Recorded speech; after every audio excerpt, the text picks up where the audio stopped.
चला तर मग विद्यार्थी मित्रो, वेळ कमी आपल्याकडे आहे आणि जास्तीत जास्त आपले एक्झाम्पल झाले पाहिजेत, प्रॉब्लेम सॉल्व्ह झाले पाहिजेत. म्हणून हे कालच्याच प्रकरणावर असणारे हे जे काही गणित आहेत, वेगवेगळ्या टाईपचे आपण इथं गणित घेतलेले आहेत. गणितामध्ये कंस, भागाकार, गुणाकार, बेरीज, वजाबाकी जर ह्या क्रिया जर आल्या, ह्या क्रिया आल्याच्या नंतर मग आपण गणित कसं सोडवायचं आणि किती लवकरात लवकर सोडवता येईल यावर आपला जास्तीत जास्त फरक असणार आहे. आणि ते गणित अचूक आलं पाहिजे. आपण हेच ह्या प्रकरणातून पाहणार आहोत. खूप सोपं प्रकरण आहे. एकदा जर आपल्या लक्षात आलं तर आपल्याला खूप मजा येणार आहे हे प्रकरण सोडवताना. मग चला आपण एक एक गणित करून पाहणार आहोत. इथं बघा, पहिलं गणित या ठिकाणी आपण घेत आहोत.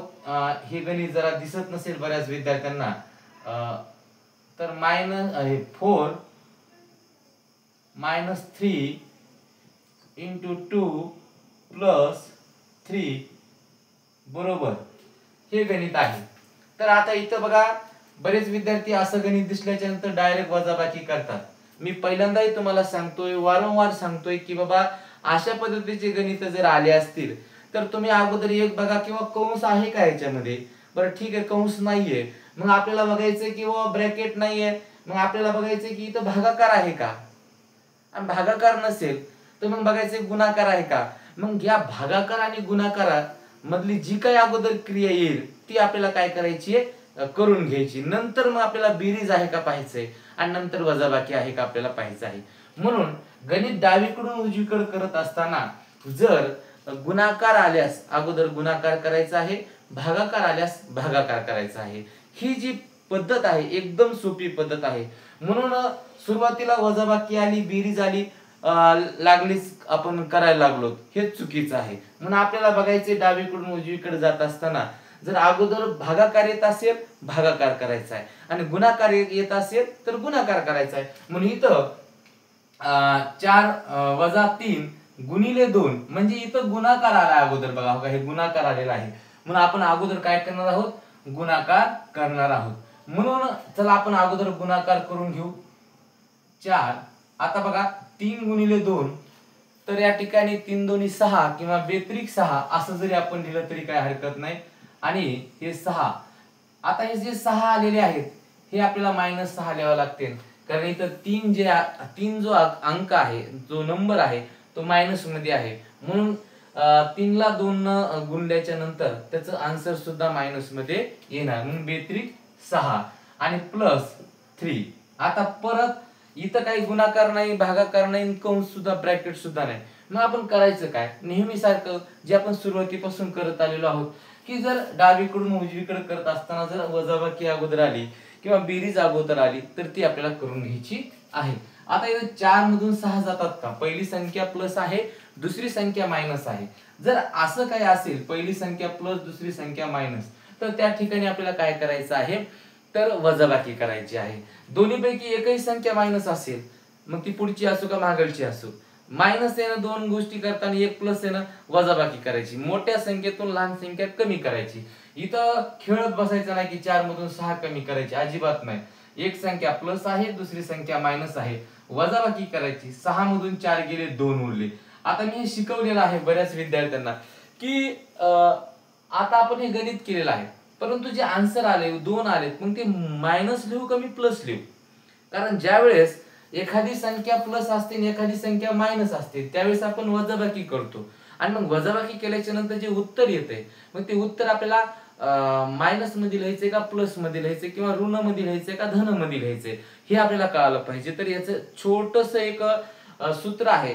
ज्या संख्येचं म्हणजे जी संख्या आहे, ज्या संख्येचं चिन्ह मोठं आहे ती संख्या आपल्याला काय करायची, इथं लिहायची आहे किंवा ती चिन्ह लिहायचे. इथं 6 संख्या मोठी आहे, तिचं चिन्ह काय, मायनस. म्हणून येणाऱ्या उत्तराचं सुद्धा चिन्ह काय असणार आहे, मायनस असणार आहे. म्हणून आपण हे मायनस लिहिलेलं आहे. परत +3. आता पहिली संख्या मायनस आहे, दुसरी संख्या प्लस आहे. वरती काय होतं बघा, पहिली संख्या प्लस होती, दुसरी संख्या मायनस होती, तरी वजाबाकी केली.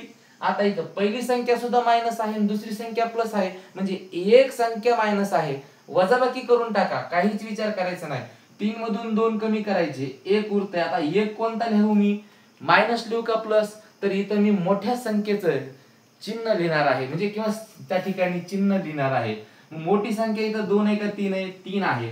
मग तिचं चिन्ह मी इथं लिहिणार आहे. आता हे प्लस असं लिहिलं काय, मायनस नाही म्हणजे ती संख्या काय आहे, प्लस आहे. अशा पद्धतीचं हे गणित आपल्याला आलं पाहिजे आणि यावर आपण काम केलं पाहिजे. दुसरी महत्वाची गोष्ट आहे, आणखीन एक आपण गणित घेत आहोत आणि हे गणित घेत असताना सगळ्यात महत्वाची गोष्ट आपल्याला, आता हे गणितामध्ये बघा बेरीज वजाबाकी आलेली आहे आणि ब्रॅकेट आलेला आहे. ब्रॅकेटमध्ये ब्रॅकेट, कंसामध्ये कंस आलेला आहे. मग आपल्याला इथं एक गोष्ट लक्षात घ्यायची आहे, ज्यावेळेस अशा पद्धतीचं गणित येईल, कंसामध्ये कंस येईल, ब्रॅकेटमध्ये ब्रॅकेट जर येत असेल तर आपल्याला एकदम आतमधला अगोदर कंस काय करायचा असतो, सोडून घ्यायचा असतो. आणि कंस अगोदर सोडून घ्यायचा, बाकी काही करायचं नाही. जो आतमध्ये आहे सगळ्यात मधातला जो कंस आहे, ब्रॅकेट आहे, ते आपल्याला सोडवायचा आहे.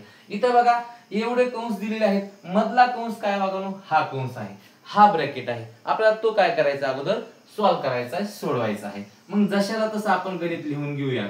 12 अधिक चौकटीमध्ये 25 मायनस कंसामध्ये 25 मायनस, आता आपण ते गणित करणार आहोत. इथं परत तेच नियम आहे, पहिली संख्या इथं प्लस होती, दुसरी मायनस होती. इथं पण पहिली संख्या काय आहे, प्लस आहे, दुसरी संख्या काय आहे, मायनस. म्हणजे एक संख्या प्लस आणि एक संख्या मायनस आहे. मायनस आली का एक, तर डायरेक्ट काय करायची आहे, वजाबाकी करायची आहे. म्हणून इथून 12तून 2 गेले, उरले किती, 10 उरले. किती उरले, 10. आता मला सांगा, हे जे 10 उरलेले आहेत ते 10 मी कोणते लिहू, हे मायनस लिहू का प्लस लिहू? कारण आता तर आपण इथं वजाबाकी केलेली आहे. मग हे 10 मी मायनस लिहू का प्लस लिहू? तर बघा, ज्या संख्येचं चिन्ह मोठं आहे, इथं 12 जी संख्या आहे, जो नंबर आहे त्याचं चिन्ह मोठं आहे, मग उत्तराचं चिन्ह सुद्धा मायनस असणार आहे. अशा पद्धतीने हे 10 मायनस मी लिहू. परंतु दोन चिन्ह एका समोर एक कधी लिहिता येत नाहीयेत, म्हणून आपल्याला ते कंसात घ्यावा लागतील. बरोबर आहे. म्हणून आपण हे कंसात एक चिन्ह घेऊया आणि आता काय करूया, ह्या दोन चिन्हाचं काय करू, एक करू. आपला जे नियम होता बघा पहिला, तर प्लस बरोबर प्लस येत असते, प्लस मायनस बरोबर मायनस करायची क्रिया, काय करायची, क्रिया दिलेली आहे बघा, ही क्रिया. पहिली संख्या मायनस, दुसरी संख्या मायनस, ही तर क्रिया काय करायची, बेरीज करायची. पण उत्तराचं चिन्ह आपल्याला काय करायचं असतो, मायनस लिहायचं असते. परत पहिली संख्या मायनस, दुसरी संख्या प्लस, इथं मायनस. आता बघा, 2 मायनस मायनस आले, 1 मायनस 2 मायनस, इथं उत्तर दोन्हीचं चिन्ह काय होणार, प्लस होणार. म्हणजे 12 अधिक चौकटीमध्ये 25, आता कंसामध्ये इथं चिन्ह आहे 25 च्या नंतर पहा, मायनस 25 अधिक 10 कंस बंद. लक्षात आलं का? आता ह्या 2 मायनस मायनसचं चिन्ह काय झालं, प्लस झालं. नियम सांगतोय, पहिली संख्या मायनस, दुसरी संख्या जर मायनस असेल तर त्याची क्रिया करताना काय होते, प्लस होत असते. मग आपण ती प्लस केलेलं आहे. परत आता आपल्याला काय करायचं आहे, हा कंस सोडवायचा आहे. तर बघा, 12 अधिक चौकटीमध्ये 25 मायनस, आता 25 आणि 10 35, आपण मधले कंस सोडवतो, हे लक्षात घ्या, हे नियम महत्वाचा आहे. कंसामध्ये जर कंस दिला असेल तर आपल्याला पहिल्यांदा मधला कंस सोडवायचा आहे, गडबड करायची नाही. इथं 35 आलेला आहे, किती आले, 35. आता हा कंस सुद्धा संपलेला आहे, आता फक्त चौकटीमध्ये आपल्याला लिहायचं आहे 12. आता अधिक, मला सांगा, पहिली संख्या प्लस आहे, दुसरी संख्या मायनस 35 आहे, बरोबर आहे.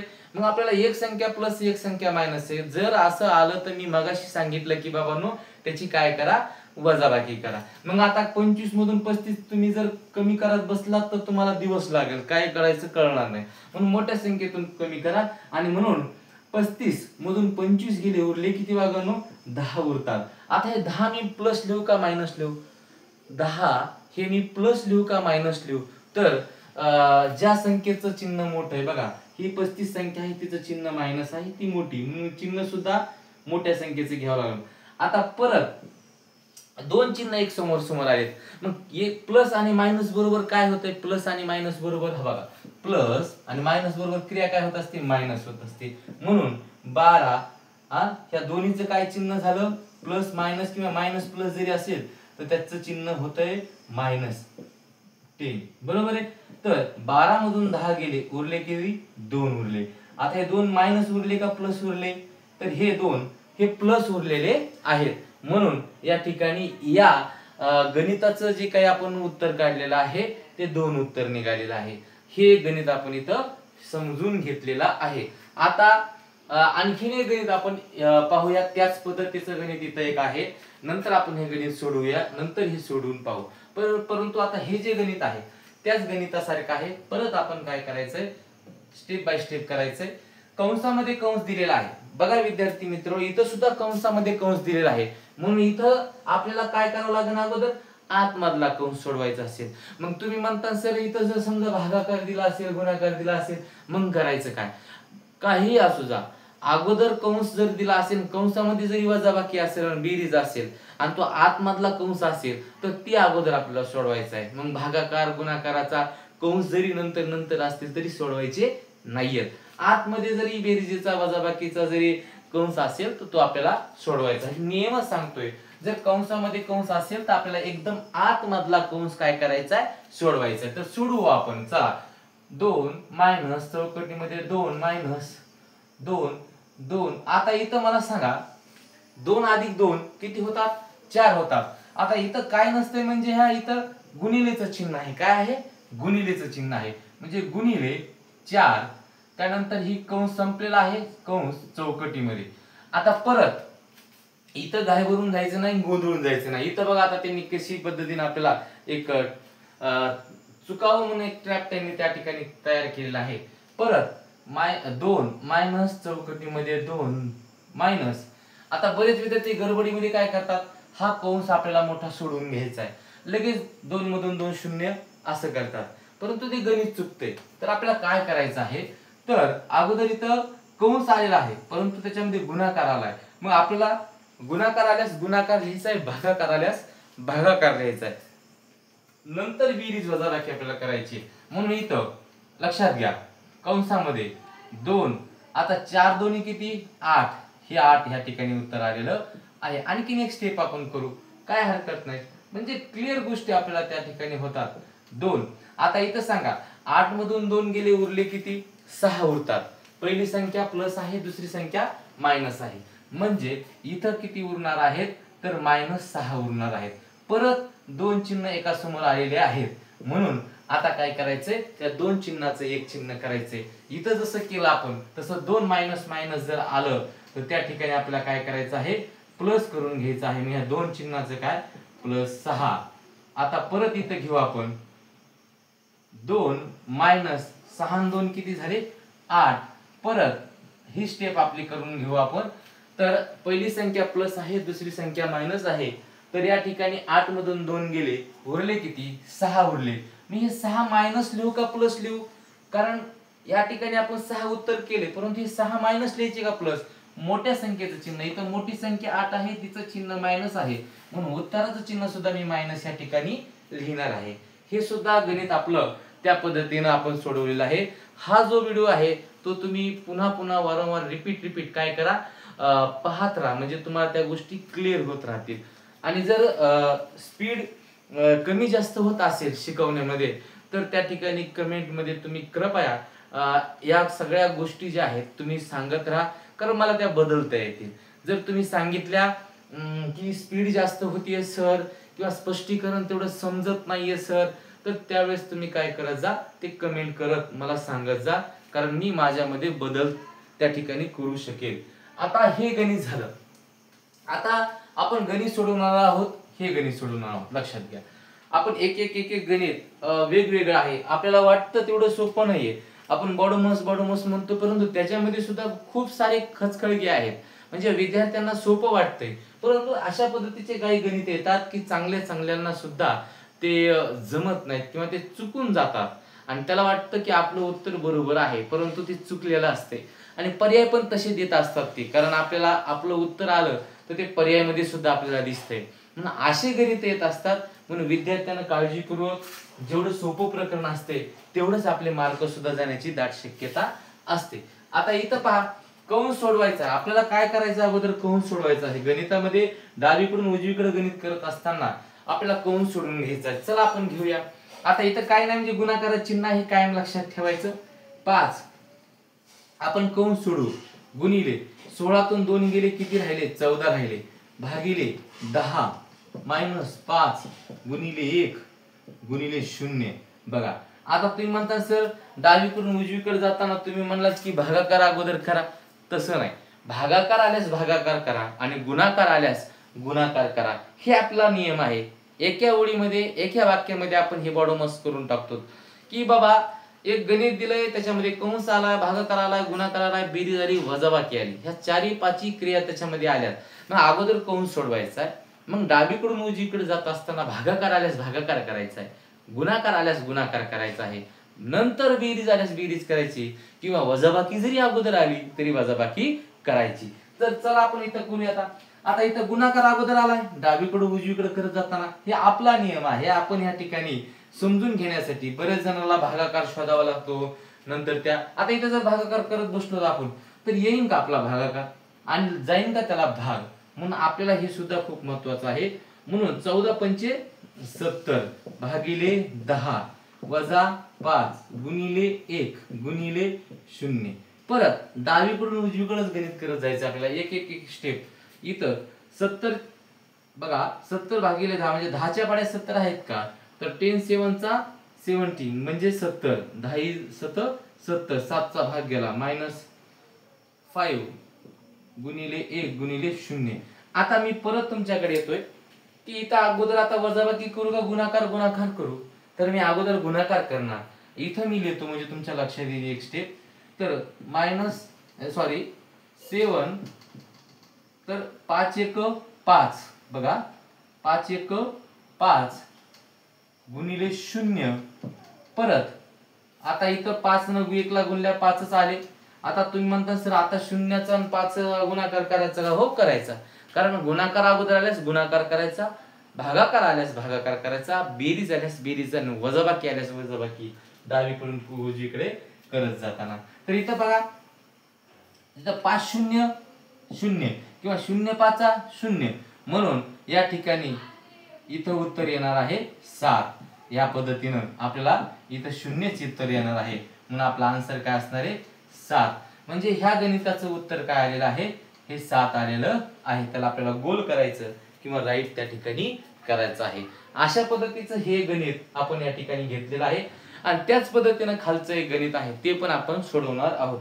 इथं पहा कंस आलेला आहे 200 गुणिले कंसामध्ये 2 भागिले 4 अधिक 6 गुणिले 2 भागिले 2. आता ह्यालाच इंग्रजी स्कूल मध्ये काय डिवाइड मल्टिप्लिकेशन ऍडिशन आणि सबट्रॅक्शन ब्रॅकेट असं त्या ठिकाणी म्हटल्यानंतर लेकरांना समजतं. त्या सुद्धा गोष्टी काय असतील तर त्या मला कमेंट बॉक्स मध्ये सांगा की सर आम्हाला अडचण जाते किंवा ते शब्द उच्चार करताना किंवा ते समजून घेताना. आता आपल्या हा जो व्हिडिओ होणार आहे ते सगळ्या मराठी मीडियम सेमी सीबीएसईच्या विद्यार्थ्यांसाठी आपण आपल्या मातृभाषेतून जास्तीत जास्त त्याचा वापर करणार आहोत. आणि राहिलं काय इंग्रजीमधून सांगायचं म्हणजे नेमकं काय सांगायचं की या चिन्हाचं इंग्रजीमधून नाव घ्यायचंय, जी संख्या आहे तिला इंग्रजीमधून वाचायचं, म्हणजे आपोआप आपलं सेमी सीबीएसई टाईप त्या ठिकाणी होऊन जातं. तर अशा पद्धतीनं आपल्याला मॅथ मध्ये त्याची जे सूत्र आहे त्याची जी पद्धत आहे ते जर समजलं की आपल्याला तो प्रकरण समजून जाईल. आता इथं कंस अगोदर सोडवायचा आहे, गुणाकार आलेला आहे तर 2 2 4 2 2 चा 4 बघा. तर या ठिकाणी 400 हे उत्तर आलेलं आहे. त्याच्यानंतर भागिले 4 divided 4 plus 6 into 2 divide by 2. तर अशा पद्धतीनं भागिले 2 हे या ठिकाणी आलेलं. आता इथं काय करायचंय डावीकडून उजवीकडे बघा डावीकडून उजवीकडे गणित करत जायचं आपल्याला. म्हणून 400 भागिले 4 4 1 4 4 1 4 म्हणजे 100 या ठिकाणी त्याला भाग बसलेला आहे.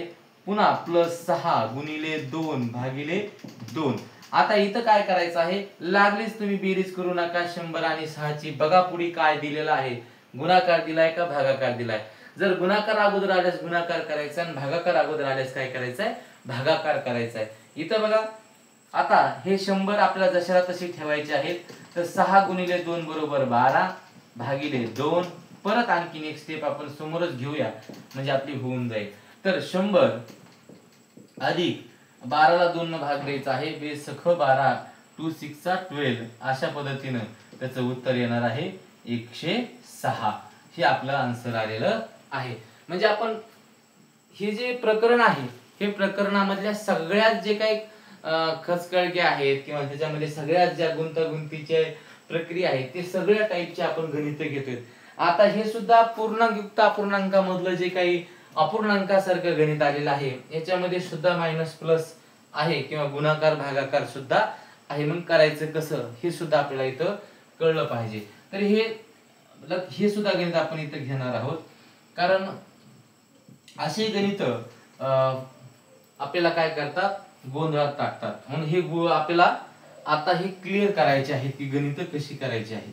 तर बघा हे पूर्णांकयुक्त अपूर्णांक आहे. तर या ठिकाणी अशा पद्धतीच्या दोन अपूर्णांकाची बेरीज वजाबाकी आपण हे फ्रॅक्शन म्हणजे अपूर्णांक या प्रकरणामध्ये हे सगळं पाहणार आहोत.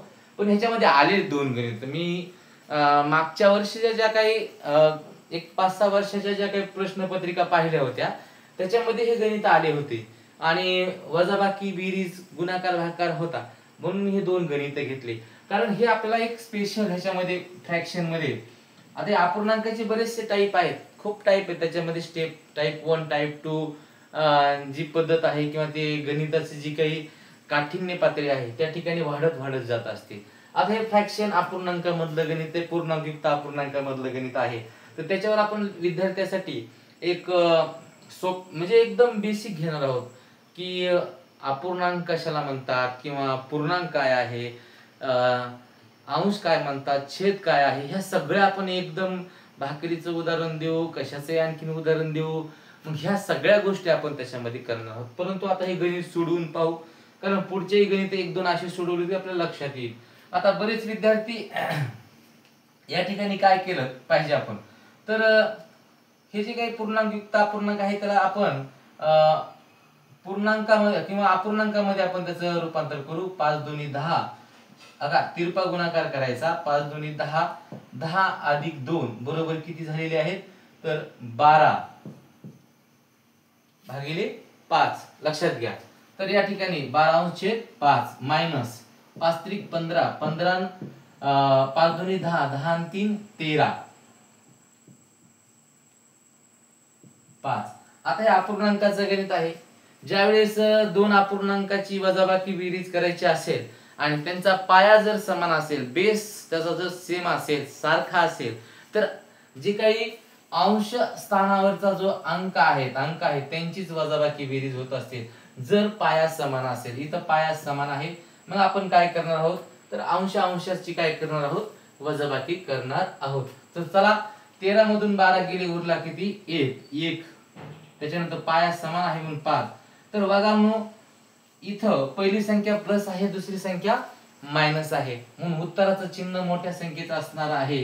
तर 13 ही मोठी संख्या आहे म्हणून या ठिकाणी मायनस, त्या ठिकाणी आपल्या या गणिताचं उत्तर येणार आहे -1/5 हे त्याचा आन्सर आहे.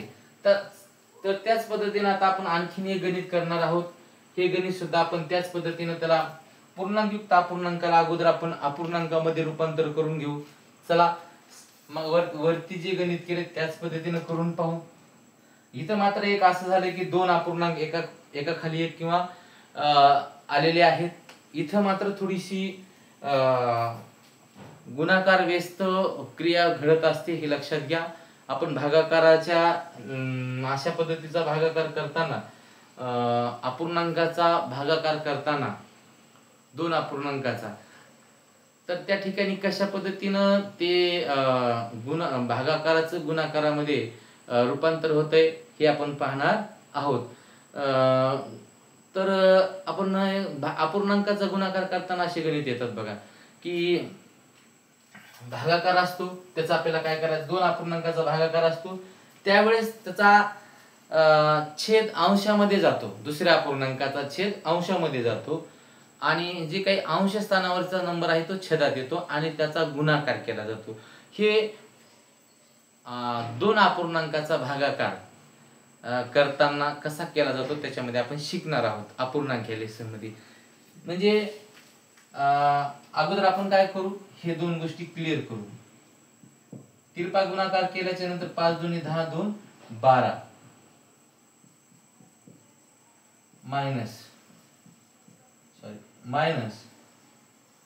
आता इथं सुद्धा आपण तेच करणार 2/5 इथं 25 एक 25 आणि 25 एक 25 लक्षात घ्या आणि त्या 25 मधून हा एक मायनस त्या ठिकाणी झाल्याच्या नंतर किती येणार 24/25 आता इथं हे दोन अपूर्णांकाचा काय आहे भागाकार आहे तर तुम्हाला हे असं दिलेलं आहे कधी कधी तुम्हाला असं गणित येतं बघा हे असं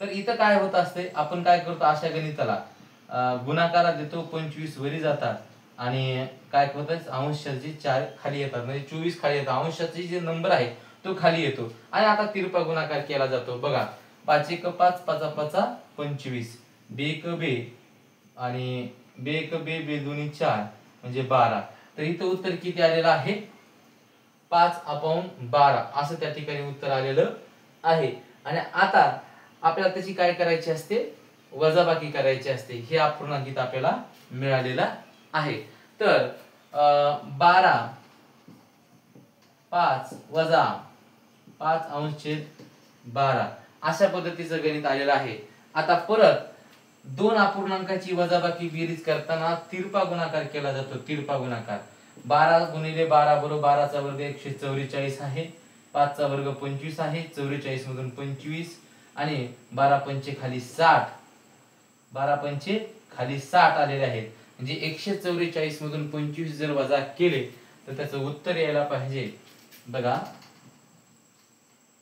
119 भागिले 60 म्हणजे 119/60 हे त्याचं उत्तर आहे तुम्हाला वाटत असेल सरांनी हे गणित असं मध्ये कशासाठी घेतलं ते गणित आलं होतं मी ते त्याचं अपूर्णांकाचं हे जे चॅप्टर आहे परंतु ते गणित आलं मी ते टाकलं आणि ते मी आता सोडवत आहे तर हे एकंदरीत जे आपले गणित आहेत हे गणित आपण सगळे घेतलेले आहेत हे अपूर्णांकाचं गणित एकदम सोप्या पद्धतीने हे जे प्रकरण आहे हे गणित बऱ्याच जणांना समजलं नसेल परंतु हे चॅप्टर मी तुम्हाला समजून देणार आहे तुम्ही 5वी पासून 8वी चे विद्यार्थी तुम्ही 5वी पासून हे गणित शिकलेला आहात तर तुम्हाला हे यायला पाहिजे खऱ्याने म्हणा परंतु ते जर येत नसेल तर मी हे प्रकरण शिकवताना आणखीन सोप्या पद्धतीने मी शिकवणार आहे मी जी काही स्पीड या ठिकाणी घेत आहे किंवा हे गणित जे तुमच्यापाशी सांगत आहे मला जास्तीत जास्त पद्धतीने हे गणित सांगायचे आहे मी कसे सोडवले एवढे जरी तुम्हाला कळालं तर त्या ठिकाणी तुमचा जो काही अशा गणिताची जी काही प्रॉब्लेम आहे तो तुमचा सॉल्व्ह झाल्याशिवाय राहणार नाही तर आजच्या दिवसासाठीचा हा व्हिडिओ बॉडोमस वर आधारलेला हा व्हिडिओ आपण घेतलेला आहे तर आणखीन अशी आपण गणित घेणार आहोत आता यानंतर आपण जे काही प्रकरण घेणार आहोत ते म्हणजे अपूर्णांक नंतरचं जे प्रकरण आहे ते अपूर्णांक आहे खूप महत्त्वाचं प्रकरण आहे आणि अपूर्णांकाचं प्रकरण झाल्याच्या नंतर आपण 2 व्हिडिओ मध्ये एक प्रकरण बॉडोमसचं आपण त्या ठिकाणी समजून सांगितलंय एकदा गोष्टी क्लिअर झाल्या तर आपल्याला अशी किती गणित सोडवता येतात म्हणून आपल्याला ते प्रकरण आपण काय केलं पूर्ण केलेलं आहे आता आपल्याला काय करायचंय उद्याच्या व्हिडिओ मध्ये अपूर्णांक हे प्रकरण आपल्याला काय करायचं आहे पूर्ण शिकायचं आहे तर आजच्यासाठी आजच्या व्हिडिओ मध्ये एवढीच आपल्याला माहिती या ठिकाणी मी देतो आणि उद्याच्या व्हिडिओ मध्ये आपण अपूर्णांक या ठिकाणी घेणार आहोत आणि त्यासाठी सर्व विद्यार्थ्यांनी हे जे गणित आहेत हे गणित आपल्याला काय करायचे आहे आपल्या नोटबुक मध्ये उतरून घ्यायचे आणि अशा पद्धतीचे गणित जर तुम्हाला सोडवण्यासाठी पाहिजे असतील तर मी तुम्हाला व्हॉट्सअपवर तशा पद्धतीचे प्रश्न टाकत जाईल आणि 4 ऑप्शन खाली मी देणार त्याच्यापैकी एक ऑप्शन म्हणजे आन्सर असणार आहे मग तशा पद्धतीचे मी गणित देत जाईल तुम्ही मात्र अभ्यास करत राहा वारंवार व्हिडिओ पाहत राहा आणि हा व्हिडिओ जास्तीत जास्त विद्यार्थ्यांपर्यंत शेअर करत राहा कमेंट करा कमेंट खूप महत्त्वाची आहे तुम्ही जास्तीत जास्त कमेंट जर केली माझ्या ज्या काही टीचिंग मधल्या ज्या काही चुका असतील किंवा काही गोंधळात्मक काही गोष्टी असतील तुम्हाला समजत नसतील तर तुम्ही त्याच्यात कमेंट केल्याच्या नंतर मला कळेल किंवा मला काय स्वतःमध्ये बदल करता येईल आणि नंतर मी हा बदल करून एक चांगल्या पद्धतीनं टीचिंग करण्याचं काम करू शकेल अशी या ठिकाणी आशा व्यक्त करतो आणि आजच्या दिवसासाठी हा व्हिडिओ इथंच आपण थांबूया आणि उद्याच्याला आपण मराठीवर ग्रामर जे आहे वर्णमाला हे सुद्धा प्रकरण पाहणार आहोत. संधी समास ही जे मोठी मोठी प्रकरण आहेत ते आपण अगोदर घेणार आहोत. म्हणजे काय होईल की स्कॉलरशिप मध्ये संधी समासावर बरेच प्रश्न आलेले आहेत आणि हेच प्रश्न आपल्याला एकदम सोपे जाण्यासाठी मी सोप्या ट्रिक काही घेऊन आलेलो आहे. म्हणजे मी त्या अशा ट्रिक वगैरे घेत नाही की लगेच गणित, मी बेसिक पासून घेतो. कारण थोडासा वेळ का लागणार आणि ते गणित आपल्याला समजलं पाहिजे. आणि जर आपण त्याचा सराव जरी केला ना, जास्तीत जास्त एखाद्याची ट्रिक जरी असली तर त्याच्यापेक्षाही आपण आन्सर लवकर काढू शकतो. रिव्हिजन आणि सराव खूप महत्वाचा आहे आणि ती एकदा झाला की आपल्याला आपोआपच ते गणित एखाद्या ट्रिकवाल्यापेक्षाही लवकर समजेल आणि आपण ह्याच पद्धतीने गणित शिकणार आहोत. ठीक आहे, धन्यवाद. आजच्यासाठी आपलं हे वडोमस, उद्या अपूर्णांक आणि समास किंवा संधी हे प्रकरण आपण घेऊन येणार आहोत. ठीक आहे, धन्यवाद.